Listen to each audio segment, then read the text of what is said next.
ce nouvel épisode de... 3 histoires vraies, 3 énormes dingueries. Ok, là je vous le dis tout de suite, cette vidéo n'est pas faite pour être regardée à la va-vite. En fait c'est simple, pour moi si tu veux correctement consommer cette vidéo, tu te poses, tu éteins les lumières, tu prends des petits popcorn et tu t'installes confortablement. Les 3 affaires que vous apprêtez à découvrir m'ont retourné le cerveau. J'ai fouillé, sélectionné et compilé les 3 pires affaires qu'on a traitées ce mois-ci. Bien évidemment, comme à chaque fois dans ces énormes épisodes, chaque affaire qu'on va traiter concerne une mécanique différente. Parfois c'est un truc un peu badant, parfois c'est un truc traumatisant, parfois c'est carrément un truc effrayant de ouf. Si une des affaires vous plaît pas, vous pouvez juste passer à la prochaine avec le système de timecode qui est intégré à la vidéo. Et bien sûr, il s'agit d'une compilation des pires vidéos qu'on a traitées ce mois-ci, donc c'est tout à fait possible que il y en a certaines que t'as déjà vues. Si c'est le cas, t'as juste à passer. Bref, bonne vidéo. C'est Siren. C'est que les gens appellent...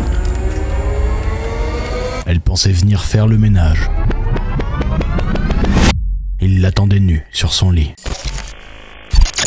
Cette jeune femme de 16 ans seulement pensait venir faire le ménage chez quelqu'un quand elle se retrouvera nez à nez face à un homme nu. Cherchant un petit boulot via une plateforme de service à domicile, elle répondit à une annonce. Cette annonce avait été postée par une femme enceinte ayant besoin d'une aide ménagère. Après un échange étrange sur son origine, la communication coupe avant de reprendre et elle obtient l'adresse d'intervention à Paris. À son arrivée, la porte est ouverte dans un appartement visiblement vide et surtout déjà nettoyé. Elle découvre alors un inconnu en caleçon sur un lit qui lui avoue avoir posté une fausse annonce dans l'espoir qu'elle accepte de lui faire des massages naturistes. Découvrons ensemble l'histoire de Gaëlle et comment s'en est-elle sortie. À quel point cette situation a-t-elle dégénéré. Installez-vous confortablement et bienvenue dans StoryCube. Il me dit comme quoi c'est simple, j'ai juste à le masser en tenue légère. Je regarde ce qu'il y a autour de moi, donc je vois des livres, des objets graphiques, des menottes, des fouets. Tu rentres et il y a un mec en caleçon. Bonjour tout le monde, aujourd'hui dans StoryCube, j'accueille Gaëlle, une invitée qui, à seulement 16 ans, a répondu à une simple annonce de ménage. Mais s'est retrouvée piégée dans une situation plus que troublante. Le traquenard était fou et aujourd'hui elle est là pour nous raconter comment elle s'en est sortie, qu'est-ce qui s'est passé réellement à ce moment-là. Je propose qu'on accueille Gaëlle. Est-ce que tu peux nous remettre un peu dans le contexte? En fait à ce moment-là j'avais 16 ans et j'étais au lycée et effectivement quand on est au lycée on a plus de besoins que quand on est plus jeune. Donc j'avais besoin d'argent, et je voulais aller au restaurant avec mes copines, etc. Donc j'utilisais une application qui a fermé aujourd'hui pour me faire de l'argent. Donc il y avait plusieurs petites annonces, il y avait de la coiffure, il y avait du ménage, je pouvais aller faire les courses pour les gens, garder des chiens, des enfants. C'est quoi qui t'a attiré vers cette annonce en particulier? En fait ce qui m'a attiré par cette annonce c'est surtout que c'était une femme qui disait être enceinte et qui avait déjà des enfants et effectivement elle disait qu'elle avait du mal à faire le ménage, etc. Et en fait directement dès qu'on entend femme avec enfant plus enceinte, on se dit bon ça peut qu'être une vraie personne finalement. Ouais, un truc safe. Enfin ouais voilà, donc je me suis dit bon de toute façon auparavant j'avais déjà fait des missions de ménage donc je me suis dit tranquille quoi, comme d'hab en fait. Je me suis pas posé plus de questions que ça finalement. À ce moment-là, est-ce que tu te doutais de ce qui pouvait arriver? Pas du tout. Pas du tout. Et ça a été la dernière fois que j'ai utilisé l'application, donc j'avoue. Mais ouais, avant ça, j'avais jamais eu de problème. Donc non, je me suis posé aucune question. Est-ce que tu avais déjà entendu des histoires comme ça sur l'app? Non, franchement, jamais. J'ai jamais entendu d'histoires comme ça sur l'app. Après, quand à un moment, elle m'avait posé une question, elle m'avait posé une question sur mes origines, je m'étais dit quand même, bon, bizarre, mais je m'attendais pas à ce qui s'est passé à la fin. Parce qu'il y a un échange d'abord qui se fait par message? Oui, il y a quand même un échange qui se fait par message, il y a une prise de rendez-vous avec la date, le lieu. Et comment ça se passe ça? Tu vois l'annonce, tu dis ok je suis dispo? En fait, on voit l'annonce, on dit qu'on est disponible, et en fait c'est à la personne qui a demandé la prestation d'accepter en fait les différentes propositions qu'on lui donne. Ouais. Et je suppose qu'elle a eu différents profils en fait et moi elle m'a accepté. Donc une fois que je reçois la notification comme quoi la personne elle accepte que ce soit moi qui lui rende service, donc je prends contact avec elle et je lui dis alors comment ça se passe, est-ce qu'on prend rendez-vous, Enfin voilà, quand est-ce que vous êtes disponible pour effectuer la prestation, tout simplement. Vos premiers échanges, c'est ça, donc tu lui envoies, vous avez des Oui, dispo, voilà, c'est ça. Et elle me répond assez rapidement. Donc on était, il me semble, en début de journée. On sait qui répond à ce moment-là ou tu te dis bah, pour moi, c'est la personne qui a mis l'annonce, donc c'est la femme enceinte. Enfin voilà, et elle répond hyper rapidement. Je me suis dit bon, c'est fluide et tout, c'est bien. Et elle coopère direct en fait, date. Lieu, donc c'était le lendemain. Ok, donc c'est très rapide. C'était fixé 24 heures après. Ah bah moi ça m'arrange parce que du coup je devais sortir le week-end avec mes copines, donc je me suis dit à claque direct le lendemain, bah, c'est parfait, ça m'arrange. Et bah, on prend rendez-vous et. C'est rémunéré? Enfin oui. Ouais, c'est rémunéré du coup et en fait je devais faire 1 heure, donc 1 heure de ménage et on avait convenu 30 € l'heure du coup et je me suis dit bah. Parfait. Ouais. Et donc elle m'envoie une adresse sur Paris et son numéro de téléphone que j'ai pas utilisé avant d'arriver du coup devant l'immeuble. Et voilà, donc on avait terminé l'échange en début d'après-midi et effectivement le soir, elle me renvoie un message. Donc dans la nuit, il était 22, 23 heures peut-être. Ok, et elle me dit d'ailleurs vous êtes de quelle origine? Je lui dis oula, en quoi mon origine influence ma façon de nettoyer, je comprends pas. Donc elle me dit que bon, avant, il y avait une personne d'une certaine origine, avec qui elle avait l'habitude d'avoir des prestations de ménage et tout. Donc voilà. Et ok, très bizarre. Je lui réponds pas, hein. Je n'ai pas répondu à sa question. Ok, est-ce que tu l'as mis en vent ou juste t'avais ski la question Voilà, non, enfin, comme je t'ai dit, je lui ai dit... non, en fait, mon origine n'influence pas ma façon de nettoyer. Je lui ai pas répondu, donc je l'ai ignoré. Ok. Je lui ai répondu, mais sans répondre à sa question. Bien sûr. Mais ça restait cordial ou c'était un échange où il y avait déjà une... Ça restait cordial, bon, elle a pas forcé non plus. Hein. J'ai dit non, elle m'a dit ok, quoi. Donc, on arrive le lendemain. C'est à quelle heure que tu as rendez-vous là-bas? On arrive le lendemain, c'était la journée, donc je sais plus trop, peut-être 13 ou 14 heures par là. Début de journée. C'est loin de chez toi? Bah, j'ai fait peut-être 45 minutes quand même. 45 minutes c'est vrai que je viens de Nanterre et je me suis tapé tout le métro 3. Donc, et je m'ai rappelé justement que je m'étais arrêtée 2 arrêts avant le terminus. Et ouais, j'étais en plein Paris.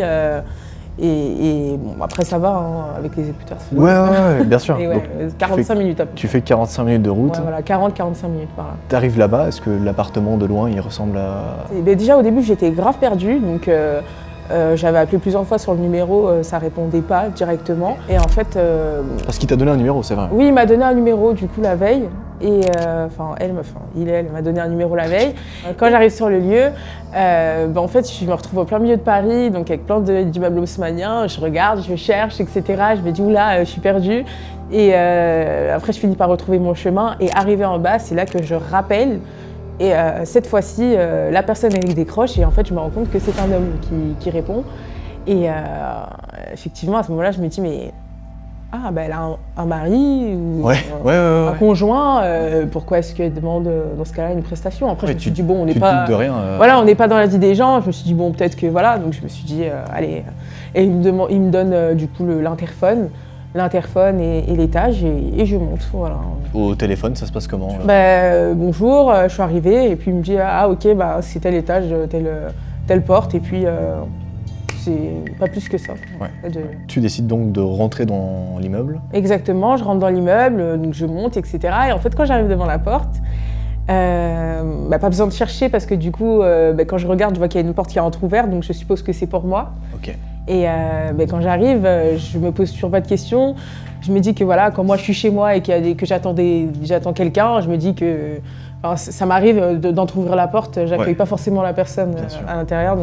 L'appartement, il te semble étrange à première vue? Non, non, pas spécialement. Hein. En tout cas, quand j'arrive devant la porte, je me dis que c'est un logement comme tout le monde, hein. Je me pose pas de questions. Il ressemble à quoi un peu? Quand on rentre, en fait, c'est un studio, mais c'est un studio T1. Et en fait, quand on rentre, on a vraiment toilette, salle de bain. Et en fait, le long du couloir, il y a toilette, salle de bain. Et en fait, la fin du couloir donne sur le salon. Okay. Donc voilà, et effectivement, quand la porte elle était entrouverte, je me suis dit, dans ma tête, c'était encore une femme enceinte qui s'occupait de ses enfants. Ouais. Donc je me suis dit, si elle n'est pas devant la porte, peut-être qu'elle s'occupe d'eux, tout simplement. Ouais. Sauf que quand je rentre, je regarde donc autour de moi, etc.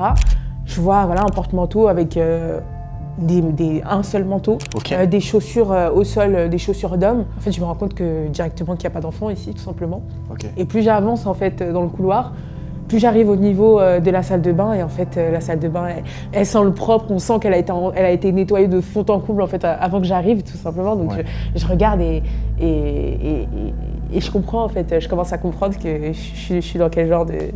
What the fuck. Tu te dis quoi à ce moment-là? Parce qu'en fait, il y a aucun signe qui montre qu'il y a une femme à l'intérieur de... Bah, il n'y a aucun cet signe et en fait je commence à comprendre et je me dis en fait il y a la colère qui commence à monter et en fait je continue mon chemin et effectivement je pense que ça peut être une qualité comme un défaut, c'est que j'étais tellement énervée que j'avais pas peur en fait. Là, tu t'énerves, tu me dis en fait, c'est un gars qui s'est fait passer pour... Voilà, exactement. Et en fait, quand je rentre dans le salon, je vois un homme. Donc, quand on rentre, il y a un lit. Et en fait, c'est quand même une assez grande pièce, un grand salon quand même. Donc, il y a un lit de place où le mec est allongé comme ça en caleçon. Et Tu rentres et il y a un mec en caleçon. Et ouais, exactement. Et en fait, je le regarde. Dans ma tête, je suis choquée, mais je lui montre pas. Et en fait, on se dit pas bonjour. Il me dit pas bonjour. Mais il est comment? Il est sur le lit en caleçon? Ouais, il est sur le lit en caleçon, donc il n'y a pas de couverture, il n'y a rien sur lui. Vraiment, on a vraiment l'impression qu'il attend quelqu'un, il attend un service, il attend une prestation. Et je le regarde, et on se dit, comme je t'ai dit, on se dit pas bonjour. Hein, moi, je le regarde avec mépris et je continue en fait mon tour dans le salon et je regarde ce qu'il y a autour de moi. Donc je vois des livres, des objets, des trucs et tout. Et une fois que j'ai terminé le tour, en fait, je reviens en fait à lui. Et quand tu dis il y a des objets... Des objets, des menottes, des fouets, des trucs. Il y a des fouets dans son salon? Ouais, voilà. Bon, après, What? c'est vrai que j'avais 16 ans, donc effectivement, je m'attendais pas du tout à tomber sur quelque chose comme ça. Et quand je termine le tour, bah, je me tourne vers lui et je lui dis « Mais pourquoi vous avez fait ça, en fait ?» Et il me dit que s'il m'avait dit la vérité dès le début, bah, je serais pas venue. Bah, effectivement, ouais, je serais pas venue. Mais voilà, je pense qu'il y a des gens qui acceptent de faire ça, peut-être. Mais en tout cas, moi, c'est pas mon cas. Et voilà. Il y a comme une sorte de gêne à ce moment-là. En fait, on se regarde, il me regarde, je le regarde. Qu'est-ce qui se passe dans ta tête à ce moment-là? Il est là, il est en lit, en caleçon, en face de toi, il y a des fouets à côté. Bah, j'étais tellement énervée que... j'avais vraiment la colère en fait, surtout que j'ai fait la route, j'avais des projets en fait avec les sous que j'allais me faire. Donc moi je me dis mais moi je suis venue pour mon argent en fait, au bout d'un moment, voilà, moi ça m'intéresse pas ce que vous proposez. Tu lui dis quoi? En fait moi je lui dis du coup comment on fait parce que qu'est-ce que vous voulez en fait techniquement, et il me dit que en gros avant la personne qui était là et qui faisait le ménage pour lui, elle lui faisait des massages naturistes, etc. Donc il me dit comme quoi c'est simple, j'ai juste à le masser en tenue légère, je précise, en tenue légère, et que après ça, il me donnera le montant que je veux, etc. Je dis mais ça m'intéresse pas en fait, ça m'intéresse pas, je suis pas venue pour ça. On avait convenu sur l'application, du coup, une prestation de ménage d'1 heure pour 30 €, enfin non en fait. Ouais. Et il me dit, tu sais quoi, va dans la cuisine, regarde s'il y a un truc à faire et je te donnerai tes 30 €. Et moi à ce moment-là, je suis toujours énervée déjà, et je pense qu'il a compris en fait que il allait pas pouvoir en fait avec moi. J'avais une tête tellement, j'étais tellement énervée qu'il sentait que j'étais pas accessible en fait finalement. Donc il m'a dit va dans la cuisine, je suis allée. Et moi dans ma tête c'est bon, je fais semblant de nettoyer, en même temps je regarde autour de moi ce que je peux choper au cas où s'il rentre dans la cuisine quoi. Ouais. Et tu te dis, il y a peut-être une casserole, un truc. Ouais, bien sûr. Moi, je me suis dit, mon instinct de survie, c'est ça. C'est pas à m'enfuir, c'est pas. Ah non. Moi, c'est si jamais il rentre dans la cuisine ou il tente un truc, je chope une casserole et il claque en fait. Tu vois, c'est. Enfin voilà.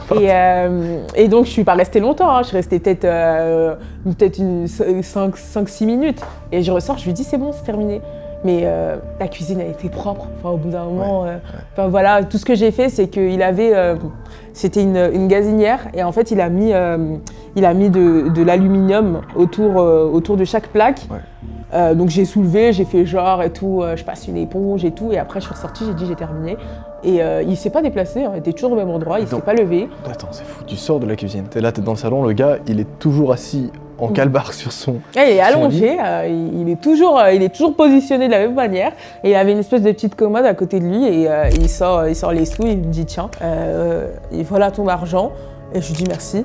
Et il me dit ouais, mais tu sais que tu pourrais te faire bien plus que ça. Et je dis mais ça doit être ça m'intéresse pas du tout. Et après, je suis partie et notre échange s'est arrêté là. What the fuck? Tu décides donc de quitter l'appartement à ce moment-là? C'est ça, je quitte l'appartement et moi je sors, je suis pas spécialement traumatisée, j'avoue que je suis contente, j'ai mon argent, je suis restée 15 minutes, enfin voilà. Je suis tranquille, je rentre chez moi du coup. Et les jours d'après, je reçois donc des messages sur Facebook parce que je suppose qu'il m'a retrouvée avec mon numéro. What the fuck? Là, attends, c'est pas fini. Du coup, le mec te retrouve sur Facebook. Il me retrouve sur Facebook avec mon numéro et en fait, il m'envoie que des messages.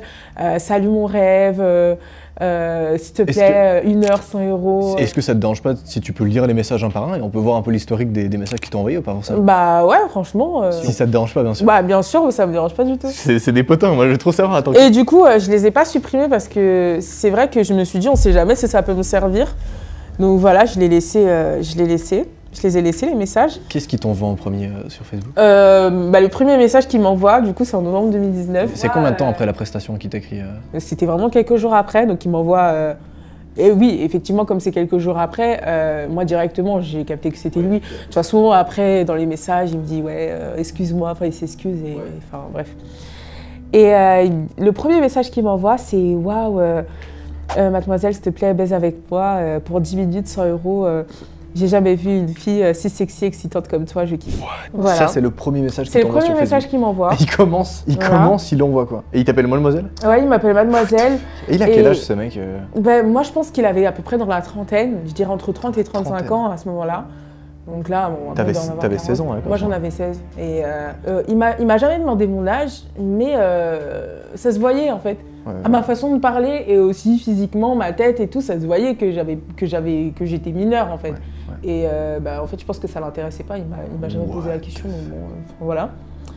Et donc ouais, le premier message c'est ça, et le deuxième... Il y a combien de temps qui s'écoule entre le premier et le deuxième message? 27 minutes. Ok. Il y a 27 minutes qui s'écoulent entre le premier et le deuxième message. Il envoie le premier, après il se dit... Bah ouais, parce qu'en fait, moi je lui réponds et... Toi tu réponds à son premier message? Ouais, je réponds à son message, je l'insulte, enfin voilà, bouffon et tout. Tu réponds bouffon? Ouais, voilà, c'est ça, je dis bouffon, et juste ça. Voilà, pas de bonjour, rien, juste bouffon, voilà. Et il me répond, je te jure, t'as raison. Mademoiselle, je suis désolée, c'est trop dur. Nous les mecs, droit de baiser avec une belle femme, on sait pas draguer, désolé. Voilà, il m'a dit ça. Et donc le mec se justifie en mode désolé, on s'est trompé, on a mal dragué. Ouais, voilà, il dit que nous on sait pas draguer, enfin voilà, c'est compliqué. Mais il s'est littéralement fait passer pour quelqu'un d'autre. C'est clair, c'est clair, c'est clair. Et cet échange il continue? Il t'envoie encore, c'est quoi Il continue à m'envoyer des messages, après il voit que je vais pas coopérer, il me demande si on peut être amis, je lui dis non en fait. C'est quoi le troisième message qu'il t'envoie? Il me dit juste crois-moi, ça n'a rien à voir avec un manque de respect. Je suis vraiment désolée, s'il te plaît, arrête l'insulte, je le regrette, je savais plus quoi dire tellement je suis si excitée par ta beauté.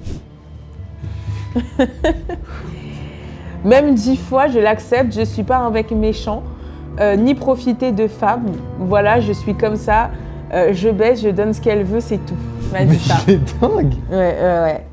Et au début, je répondais, après, bon, ça m'a saoulée. Tu répondais quoi au début? Au début, toujours pareil, boufou, x2, x4, enfin vraiment des réponses d'enfants, en fait, tout simplement. Et après, j'ai arrêté de répondre et il continuait à m'envoyer des messages. Il a continué à t'écrire combien de temps à partir du moment où tu as arrêté de répondre? Combien de temps Il a envoyé combien de messages à partir du moment où Le premier message, il date de novembre 2019 et le dernier, il date de février 2021. Donc, 1 an et quelques. Il t'a écrit pendant 1 an et demi? 1 an et quelques. Et c'est vrai qu'on m'avait posé la question de pourquoi je ne l'ai pas bloqué, etc. Et je ne l'ai pas bloqué parce que moi, je gardais, j'avais envie quand même de garder ces preuves-là et de ne pas l'empêcher de parler. On ne sait jamais si demain, je sais pas, il y a un scandale et tout par rapport à lui. Je vais dire, je le connais, regardez ce qu'il m'a envoyé. Pendant 1 an, il n'a pas arrêté d'écrire. Et il t'écrivait quoi durant 1 an comme ça, alors que tu répondais pas? Je répondais pas, il m'envoyait, tu es là, mademoiselle, bonjour mon rêve, salut mon rêve. Salut, tu vas bien princesse? Ou bien des fois, en plein mois comme ça, s'il te plaît, donne-moi rendez-vous, 100 €, 1 heure. Des coucous, salut chérie, pourquoi t'as supprimé ton message? Il m'avait envoyé ça parce que du coup, je lui avais encore mal parlé en fait, parce que j'en pouvais plus. Je lui avais dit que, arrête de forcer en fait. Et après, j'ai supprimé, je me suis dit non, il faut que je continue à l'ignorer, donc enfin voilà. Mais il est malade ce mec. Ouais, voilà, c'est clair. Voilà. Et c'est quoi le dernier message qu'il t'a envoyé? Le dernier message qu'il m'a envoyé, c'est ma chérie, si t'es célibataire, j'ai vraiment envie de toi ce week-end. Te voir à ma compagnie, je sais pas où t'habites, je prends en charge ton déplacement. 300 €, une chose est sûre, t'es la plus sexy, j'ai jamais vue sur Facebook. Il m'a dit ça et il termine par j'ai trop envie qu'on parle, dommage que tu retires tes messages sans que j'ai pu les... Mais il est fou ce mec. Et du coup là tu gardes les messages au cas où un jour il est malade ou n'importe. Ouais voilà c'est ça, je l'ai pas bloqué. Ouais, bien sûr. Après je l'ai jamais eu en ami, hein. Il m'a retrouvé mon numéro. Donc, et quand j'ai voulu continuer à utiliser l'application, il m'a bloqué en fait. Il m'a bloqué, enfin je pense qu'il m'a signalé et on a bloqué mon compte. Donc je pouvais plus l'utiliser, je pouvais plus retrouver déjà nos messages, nos échanges. Il t'a bloqué? Non seulement il m'a bloqué, mais en plus de ça il m'a signalé, donc j'avais plus accès à l'application. J'ai essayé de me recréer un compte, on me disait non vous êtes banni. Attends. Ouais. Attends, c'est dingue, le mec crée un faux profil, se fait passer pour une femme enceinte qui demande un service de ménage. T'arrives chez lui, finalement c'est un gars, il est en calbar sur son lit. Évidemment tu te barres et il te signale. Il m'a signalé, ouais. En gros c'est moi le problème, genre j'ai pas pu utiliser l'application après ça, j'ai même pas pu le signaler finalement parce que j'avais déjà plus accès à l'application. Je pense qu'il t'a signalé pour pas que tu le signales lui. Ouais mais oui c'est clair. Il y a moyen que... Ah mais oui c'est clairement ça parce que moi c'est ce que je comptais faire, je comptais le signaler de base. Mais quand j'ai voulu utiliser l'application, il me semble le lendemain, quelques jours après, mon compte il était bloqué, j'ai essayé de refaire des comptes avec différentes adresses mail, etc. Mais comme j'avais tout le temps le même numéro de téléphone, ça passait pas. Et en fait, quand on remplit pas nos coordonnées entièrement sur l'application, en fait, le compte c'est comme s'il n'était pas vérifié, il n'était pas complet, donc on peut même pas répondre aux annonces. Donc à chaque fois que je veux mettre mon numéro, ça fonctionne pas. Et enfin voilà, je vais pas mettre celui de ma mère. Ou, voilà. Oui, c'est clair. Ça va être compliqué pour les échanges après. C'est clair. C'était vraiment de savoir, est-ce que c'est un procédé qu'il fait souvent sur des gens, ou est-ce qu'il était en full impro une fois ou quoi, tu vois? Non, mais je pense que c'est quelque chose qu'il a déjà fait, parce que quand il m'a demandé j'étais de quelle origine et qu'il me dit qu'avant il y avait quelqu'un qui le faisait, c'est que à mon avis il avait. Surtout pour être aussi à l'aise dans ce qu'il a proposé. Moi je pense qu'il le faisait déjà avec d'autres personnes et je suis quasiment sûre, et c'est ça qui est dommage, c'est qu'il a dû tomber sur des personnes plus vulnérables qui ont accepté, parce qu'ils étaient dans le besoin, de faire ces massages naturistes en échange d'argent. Plutôt flippant, n'est-ce pas? C'est une affaire qu'on a traitée au début de ce mois, mais c'est pas la pire. La pire, c'est celle que vous vous apprêtez à voir. Il dormait nu dans son lit. 3 inconnus l'ont réveillé en l'attachant. Les faits se sont déroulés en mars 2023. La victime, un jeune homme de 30 ans, explique qu'il n'était pas censé être chez lui ce soir-là. Mais 3 individus se sont introduits en pleine nuit pendant qu'il dormait. Il était complètement nu dans son lit à ce moment-là. Ils l'ont frappé à la tête. Dans un premier temps, la victime a cru à un rêve ou à une confusion due au réveil brutal. Mais rapidement, il réalise la gravité de la situation lorsqu'il se retrouve attaché, mains et pieds liés, complètement nu. À un moment donné, l'un des agresseurs quitte les lieux pour effectuer des retraits d'argent avec sa carte bancaire. Pendant ce temps, la victime est enfermée dans une salle de bain pendant plusieurs heures. Il tente de se libérer, ce qui lui cause des blessures aux poignets et aux veines. Comment s'est-il sorti de cette histoire? Qu'est-il arrivé aux agresseurs? C'est ce qu'il va nous raconter aujourd'hui. Installez-vous confortablement, bienvenue dans StoryCube. Je perds beaucoup de sang à ce niveau-là et je commence à avoir la tête qui tourne. En tout et pour tout, j'avais pour 50 000 € d'items qui sont pris, quoi. Ils ont simplement pris les câbles de la télé et m'ont attaché les pieds et les mains. Bonjour tout le monde, aujourd'hui dans StoryCube, j'accueille Daryl. En plein sommeil, il a été violemment agressé et séquestré chez lui par 3 individus. Il va nous raconter son histoire, son combat et surtout comment il s'en est sorti. Est-ce que tu peux nous expliquer un peu brièvement le contexte? Bah écoute, là c'était il y a 2 ans déjà. Ok. Donc je suis architecte et entrepreneur. Donc je travaillais comme tout le monde, je faisais mes heures de bureau et après je fais mes trucs à côté, quoi. Tu rentrais à quelle heure le soir? En général je rentrais à 20h, 21h après avoir dîné avec des amis, c'était un vendredi donc voilà. Et spécialement ce jour-là c'était mon anniversaire. Ok.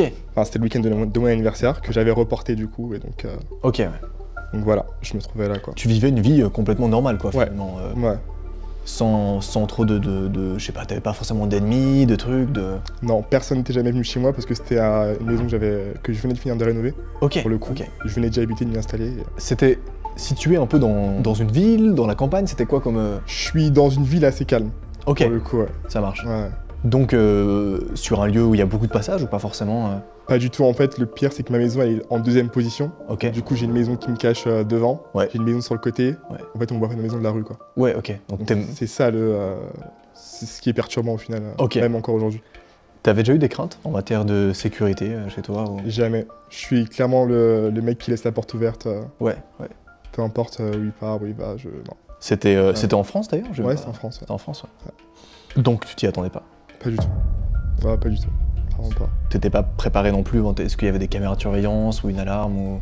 J'ai un système de sécurité mais qui n'était pas actif. Ok. C'était que pour, comment on dit ça, enfin c'était pour dissuader quoi au final. Ouais. Quand tu dis pas actif, c'est-à-dire genre... T'avais des caméras qui étaient pas branchées ou juste il y avait juste une plaquette par exemple? J'ai la caméra au portail, Ouais. tout simplement pour voir genre, qui sonne, mais j'ai pas de caméra à l'intérieur. Ouais, ouais. À l'extérieur j'en ai, mais qui fonctionne pas. Ok. Et c'est marrant, et ça a pas suffi, parce que souvent ça suffit finalement à dissuader les gens. Mais non, ça a pas. Je pense même pas qu'ils aient fait attention à ça au final. Je sais pas. Ouais, vraiment pas du tout. Il se passe quoi cette nuit Pas le moment où ça arrive, mais avant cette nuit, ça se passe comment? Bah, journée de taf. Ouais. Au final, on est tous pressés parce que je fête mon anniversaire le soir même avec mes collègues de travail. En fait, il faut savoir, j'ai deux groupes d'amis entre guillemets. J'ai mes amis avec qui j'ai grandi, j'ai fait l'école et tout, Ouais. et mes amis professionnels.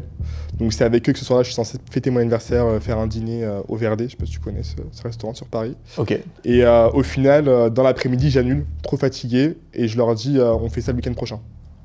Ok. Ouais, tout simplement parce que Donc- j'étais hyper fatigué quoi. Donc t'étais pas censé être chez toi de base, Non, pas du tout. mais finalement tu te retrouves chez toi ce soir-là. Je me retrouve chez moi, je raccroche je suis au téléphone avec mon meilleur ami, je raccroche, je m'endors et après, les caméras révéleront que peut-être une heure après que je me sens vraiment endormi au final, Ouais. ils pénètrent la maison. What the fuck. Voilà. C'est quoi la première sensation que t'as C'est quoi la première chose que tu vis toi après que tu t'endors et qu'est-ce qui se passe après? Je m'endors et je me fais réveiller. Enfin, je comprends pas au final. Au début, je comprends pas du tout. Parce que moi, dans mon idée, j'ai aucune idée que qui que ce soit veuille m'agresser. Parce que moi, je suis quelqu'un de. Enfin, je suis aimé entre guillemets de tout le monde. Je suis pas quelqu'un qui a des histoires ou différents problèmes. Ouais. Je fais de l'apnée du sommeil, en général. Ouais. Donc, premier truc, je me dis, apnée du sommeil. Du coup, c'est bête, mais je patiente. C'est quoi l'apnée du sommeil, pardon? En fait, c'est quand tu te réveilles et que tu n'arrives pas à bouger tout de suite. T'as un moment d'absence où t'es éveillé mais t'arrives pas forcément à bouger. Ouais. Donc avant je paniquais et en fait depuis je paniquais plus quoi. J'attendais juste que ça passe et puis voilà. Donc Et tu fais une crise d'apnée du sommeil ce soir-là? Non même pas, je pense que j'en fais une au final. D'accord, ok. Donc moi, logique, j'attends.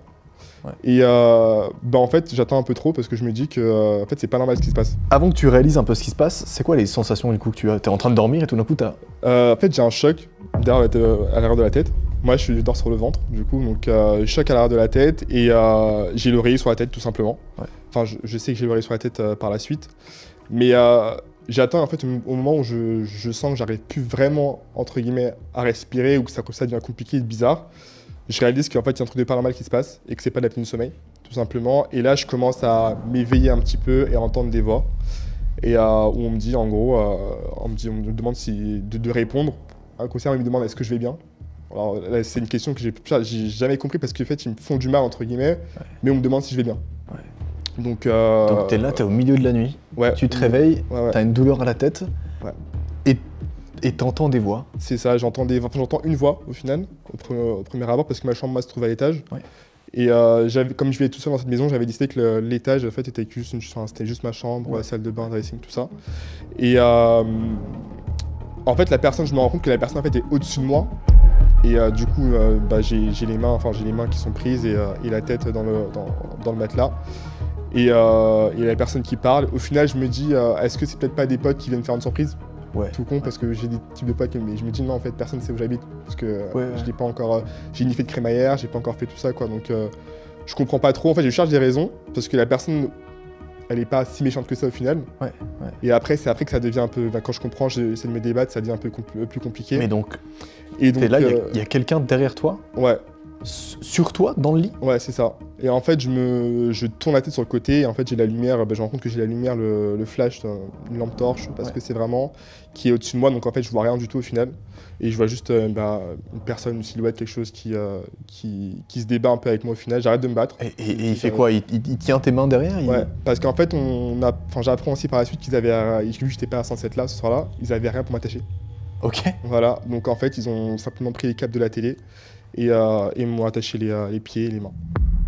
Ouais. Comme ça. Donc, putain, donc ça c'est ton réveil. Ton réveil c'est... Ça c'est le réveil, ouais. C'est les premiers trucs Tu tournes, t'as quelqu'un tu sens des câbles de télé qui t'accrochent les mains? Pas encore, parce qu'en fait, il me maintient pas. À un moment, il me laisse parce que il me dit tu bouges pas, sinon je te tue, enfin un truc basique quoi. Et c'est pas si basique, mais... Ouais, et en fait, du coup, je bouge pas. Et je le laisse le temps en fait de chercher un truc pour m'attacher quoi. Ok. Donc les câbles de la télé, chargeur, et je le laisse faire quoi au final. Et il revient? Ouais, il revient. Ouais, c'est tout est dans la chambre, tout à proximité, donc il sert quoi et il m'attache. Je reste calme à ce moment-là, je suis pas. En fait, t'es sous le choc. Ouais. Et quand je refais le truc, je me dis, mais j'avais 100 000 solutions en fait pour m'en sortir ou faire un truc, je sais pas, pour essayer quoi, et je l'ai pas fait. Ouais, après, le temps que tu réalises ce qui se passe, t'es pas dans un rêve, t'es dans la vraie vie quoi. Ouais. Enfin, j'imagine que c'est. Ouais, je réalise pas tout de suite et du coup, je me laisse faire tout simplement. Est-ce que t'as tenté à ce moment-là de comprendre qui étaient ces personnes, ou t'as essayé de te retourner pour voir leur visage, ou tu pouvais pas aussi? Non. J'ai même pas cherché à comprendre parce que je comprenais pas moi-même ce qui se passait au final. Ouais. Et la seule question que j'avais, c'est parce qu'à ce moment-là, je suis en embrouille un peu avec la famille. Ouais. Je suis en embrouille un peu avec ma mère et tout, et je me dis en fait, mais vu qu'on va pas trop s'appeler, donc comment je vais faire en fait pour. En fait, je pense plus à ça en fait, plus à s'il m'arrive un truc. Ouais. Putain, on va se quitter en mode, on est en embrouille quoi. Ouais. Donc c'était plus à ça que je pensais et je restais calme pour ne pas qu'on fasse du mal. C'est juste à ça que je pensais à ce moment-là, pour le coup. Est-ce qu'à ce moment-là, tu te doutes de ce qu'ils veulent? Ouais, je me dis au final peut-être qu'ils veulent de l'argent ou montres, bijoux, des trucs comme ça, quoi, Ouais. Ils te menacent de quelque chose ou juste ils se servent? Qu'est-ce qui se passe en fait? Alors au début, donc moi à un moment je suis attaché donc face contre, dans le lit quoi tout simplement. Et il se met à fouiller lui du coup la chambre. Okay. Et c'est là que je comprends qu'il y a du monde aussi en bas. Okay. Et ils communiquent entre eux. Ouais. Donc ils communiquent entre eux en se demandant est-ce que tu trouves des choses ou quoi. Lui il fait tous les placards de la salle de bain, donc tous les placards de la chambre. Et donc là, tu comprends qu'ils sont en train de littéralement de cambrioler ta maison, mais avec toi à l'intérieur. Ouais, c'est ça. Tu te dis quoi à ce moment-là? Je veux que ça se finisse vite en fait. Donc je me dis en gros j'ai grave coopéré au final. J'ai même guidé vers les choses que j'avais quoi. Enfin, on me demandait des choses, je guidais. Ils te demandaient quoi par exemple? Ils me demandaient si j'avais de l'argent. Ouais. Donc ça bien évidemment j'ai répondu non. Je me suis dit ils trouveront jamais où je mets de l'argent. Ils ont trouvé finalement? Et ouais, ils l'ont trouvé. Et ils cherchaient comme des bourrins, comme dans les films? Ils ont tout retourné quoi. Parce que j'ai des vêtements aussi en bas. Enfin, ils retournent tout. Ils retournent tout et ils cherchent en fait les boîtes, ils s'ouvrent tout. Ouais. La moindre enveloppe, ils vont ouvrir la moindre enveloppe pour savoir ce qu'il y a dedans ou quoi. Je crois que tu nous as expliqué qu'un des agresseurs est parti faire un retrait avec ta carte bancaire. C'est possible? Ouais, en fait, il y a un des cambrioleurs qui sont allés au guichet faire un retrait. Quoi. Parce qu'ils trouvaient qu'il n'y avait pas assez d'argent au final à la maison. Donc moi je me dis en gros, je le laisse faire. Il y va, il me demande le code, je lui dis que je connais pas le code, je fais le truc, je connais pas le code, je paye toujours en appel paie, tout ça et tout. Et là il devient un peu plus violent pour le coup. Et c'est là où il me switch de pièce et du coup je me retrouve dans la salle de bain. Pardon, donc en termes de chronologie d'événements, donc t'es là, t'es attaché, t'es sur le lit toujours. Ouais. Il commence à fouiller un peu partout et petit à petit, donc c'est au bout de combien de temps à peu près qu'il décide de... En fait dans ma tête, ça a duré peut-être 1 heure ou 2. Ouais. Mais par les caméras, après on entend que ça a duré que 40 minutes quoi. Ouais. Ce qui est déjà long. Oui, ce qui est énorme. Hein. Mais le tout a duré 40 minutes. Et donc c'est quoi, au bout de 20 minutes par exemple, ils se disent ah ok là on veut... En fait ils pensent que quand ils ont dû finir la maison tout simplement, ils ont dû dire il y a les cartes bleues, il y a les ordi, tout ça à prendre, donc code de téléphone je lui donne. En plus du coup on réinitialise le téléphone ensemble. Hein. On fait tout ça ensemble, l'ordinateur, le téléphone. Ouais, vraiment, en fait, il voulait son truc à neuf, quoi. Pendant qu'on fait ça, bah, y a un de ses collègues qui part au guichet, retirer, faire un retrait.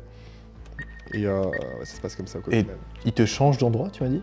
Ouais, il me change d'endroit, donc il me switch quand il est au téléphone avec son collègue et quand je veux pas donner le code, il me switch d'endroit du coup et me met dans la salle de bain et en fait je sais pas pourquoi mais ça s'est passé comme ça. Et il te met comment dans la salle de bain? Enfin, bah en fait il me porte, quoi. Et vu que j'ai les jambes attachées et tout, je peux pas marcher forcément, donc juste il me porte et il me met dans la salle de bain et je suis... Dans la baignoire ou il te met tout? Enfin... Non, c'est dans la douche, quoi. Dans la douche. Ok. Ouais. Et du coup, je suis juste posé, assis et j'attends. Donc ça se passe, tout simplement. Ok. Donc je finis par lui donner le code. Ok, tu lui donnes le code de ta carte. Ouais, je donne le code de la carte, il retire. Et après, ben, j'ai celui qui est avec moi en haut à la base, qui descend, et plus rien. Plus de son, le calme est revenu, et moi je suis là attaché, quoi, au final. Et il retire combien? Il retire 1500, je crois qu'il en avait mis à 1400 et quelques. Voilà.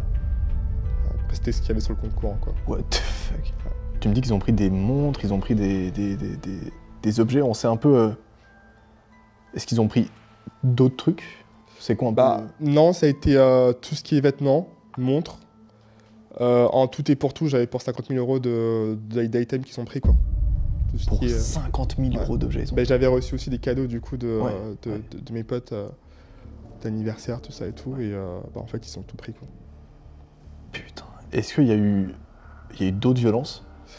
Mis à part le moment où ils t'ont déplacé Franchement, j'ai pas tout le souvenir. En soi, si tu veux vraiment la vérité, c'est j'ai des trucs que j'ai décidé d'en fait oublier, tout simplement. Ouais.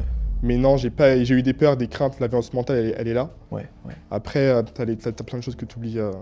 Bien sûr. Que tu oublies. Bien sûr. Quand le mec est parti avec ta carte bleue pour aller faire littéralement un retrait, déjà le gars il y va comment? Il est cagoulé? Il est masqué? Je sais pas, parce que du coup c'est les gars qui étaient en bas. Ouais. Et moi je suis resté à l'étage tout le long que ça se passe. Tu n'as jamais vu les deux autres mecs en fait? Jamais vu les autres mecs. Putain. Et à la base je pensais même qu'il n'y en avait qu'un seul, c'est après que j'apprends qu'il y en avait deux autres au final. Ok. Et le gars, tu le voyais? Il était comment physiquement?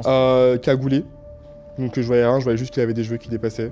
Ouais. C'était le seul truc que j'ai pu même dire à la police, quoi. C'est le seul élément physique que j'avais. Ouais. C'est le fait de savoir qu'il avait des cheveux bouclés qui dépassaient sur la cagoule. Pendant qu'il est parti chercher l'argent sur ta carte bleue, est-ce qu'il y a un moment donné où tu t'es dit, ben là c'est peut-être la fin? Peut-être qu'après, une fois qu'ils ont tout pris, tu te dis quoi toi à ce moment-là? En fait, à ce moment-là, je me dis... comme je dis, je pense plus à tout ce qui est famille et tout. Ouais. Je pense même pas à ce qui est en train de se passer, à comment va être la fin au final. Ouais. Et c'est l'après où je vais me dire, en fait, ça se trouve que je vais peut-être mourir parce que je suis là, je suis tout seul, ils sont partis, je suis attaché. Ouais.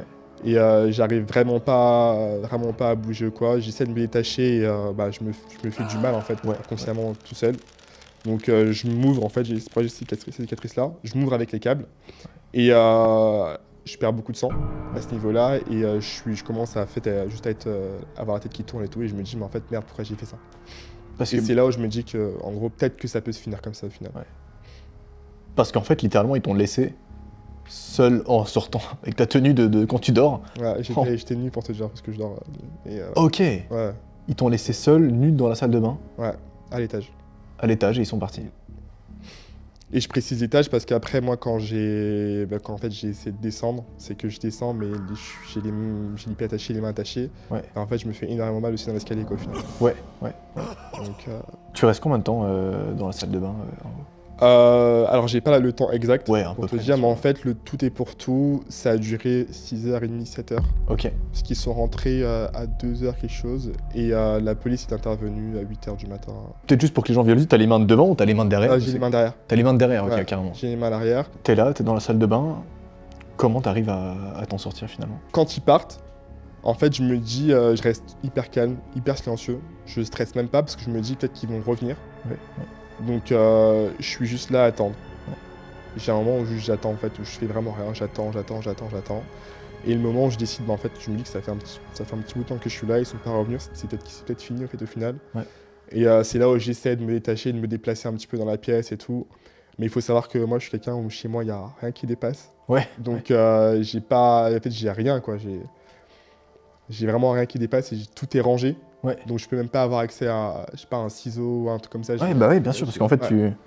Putain, déjà, j'essaie de visualiser, Ouais, mais en ouais. fait, ouais, tu peux même pas Non. prendre un truc dans un tiroir ou dans... Et même le fait de se mettre debout, en fait, quand t'as les pieds, t'as les pieds croisés et attachés. D'accord, et t'as les pieds croisés à Mais ta ouais, tu peux même pas tenir debout, enfin, te déplacer de façon pratique, en fait. Ouais, ok. Donc, ouais. Et comment, du coup, tu t'arrives à... J'arrive pas. Ouais. Juste là, j'attends, j'essaie sur les murs. Après, je commence à forcer, en fait, sur le tout. Donc, je commence à un peu bouger parce que je me dis, c'est des câbles, ça va se détacher un peu vite et tout. Ouais. Et au final, il avait très bien fait son nœud, et ce qui fait que je commençais à m'ouvrir un petit peu, saigner. Parce qu'en fait, j'avais déjà une cicatrice qui était toute fraîche au niveau de la main. Ouais. Je m'étais blessé. En fait, la cicatrice se rouvre. Et je suis, en fait, c'est là où je commence à avoir la tête qui tourne, la tête étourdie, et me rends compte qu'en fait, à l'arrière, je perds beaucoup de sang au niveau de ma main. Ouais. Et tu dis que tu descends les escaliers à un moment donné, comment ça arrive? Ouais. Mais t'as les mains détachées à ce moment-là? T'as un truc qui est Non, détaché ou t'es- je me déplace en fait au sol, Ok. rampe, et j'essaie de me mettre, sur des positions assises, Ouais. et descendre, tu sais, une Oui. marche, Ouais. marche par marche. Et en fait, non, je commence à, je glisse et je dévale Ok. l'escalier. Putain. Mais moi, je me dis que je suis en bas, et c'est là que je réalise en fait que c'est le chaos en bas au final. Ouais, oh putain, ouais, c'est clair. Et c'est le chaos en bas. Et là où je m'en veux le plus, c'est quand je vois la porte d'entrée, Ouais. qui au final qui est ouverte, même pas, enfin, il n'y a rien de cassé quoi au final. Ouais, ils sont J'avais juste- laissé la porte ouverte. Ils sont juste entrés, quoi. C'est ça, ils sont juste rentrés. C'était hyper facile pour eux en fait d'accéder à la maison. À ce moment-là, t'es au milieu de ton salon, Ouais, t'es et je réalise. attaché, tout Ouais. nu. Je réalise et je reste là, j'attends. Ouais, t'attends. J'attends juste. J'attends, et je me demande en fait comment je vais m'en sortir. Je me dis peut-être que ma mère, je sais pas, va se trouver une grande foulée à venir parce que des fois il vient faire le ménage à la maison. Je me Ouais, dis ouais. elle va se réveiller ce matin en disant ouais, je vais faire le ménage chez lui, elle va Ouais. venir, elle va arriver. Et mais en fait comme je te dis, à ce moment-là je suis en embrouille un peu avec ma soeur et ma mère, donc je me dis en fait il y a personne qui va venir. Ouais. J'ai des voisins qui m'aiment pas. Ouais, Donc je me dis il y a vraiment personne qui va venir me sauver à ce moment-là. Et T'as plus ton téléphone en fait, ils te l'ont j'ai pris. plus d'ailleurs. mon téléphone, j'ai rien du Ils tout. l'ont réinitialisé, ils l'ont pris, Ouais. ils l'ont revendu quoi. Ouais, j'ai rien du tout. J'ai un moment où je me mets à crier, où je demande de l'aide et tout. Et porte ouverte dans le jardin, enfin tu sais, j'ai l'accès au jardin, donc Ouais. porte ouverte, j'essaie de me mettre au bord et de crier. Rien. Rien. Non, rien. Mais pourtant, il y a quand même il y a une maison en face. Je suis vraiment encerclé par 3 maisons. Ouais. Et rien. Ouais. Rien. Et je crie. Et je pense que je criais. Enfin, je pense Ouais, que je bah criais je assez pense qu'à fort. ce moment-là, tu cries fort. Mais en fait, au final, je pense même pas, hein, peut-être. Ok, ouais. Je pense même pas parce qu'en fait, t'es tellement sous le choc au final que je pense que ta voix elle sort pas forcément Ouais. comme elle devrait Ouais. sortir ou Ouais. autre. Comment ils te retrouvent à la maison? Qu'est-ce qui fait que t'arrives à t'en sortir Ben, en fait, moi, quand j'avais une personne qui venait faire le repassage à la maison, me faire mes meal prep et tout. Ouais. Et je l'avais bougé à venir à samedi, Ok. donc au samedi. Et donc là, c'était vendredi. Et donc, ouais. Enfin, et là, t'es le matin du samedi en fait. je suis le matin du samedi, il est à peu près 7h, 7h30. Ok. Et en fait, elle arrive et est choquée. Donc, putain de merde. Ouais, Donc, choquée. Et même moi, je me demande, mais qu'est-ce qu'elle fout là, quoi? Parce qu'il Mm. va pas venir là, normalement, il vient le lundi. Je me dis, qu'est-ce qu'elle fout là? Et elle me dit, en fait, tu m'as demandé de venir, Ouais. tu m'as demandé de venir aujourd'hui. Ah, parce que toi-même, t'avais oublié qu'elle devait venir. Ah ouais, carrément. Ouais. Non, pas du tout. Parce que sinon, j'aurais attendu sagement, je me serais Ouais, fait arriver, mais ouais, même ouais. pas du tout. Donc là, ces personnes arrivent. Ouais. T'es toujours attaché du coup Je suis toujours attaché. dans le salon. Je suis toujours attaché. En fait, elle, choquée, elle s'est juste à crier, en fait, au final.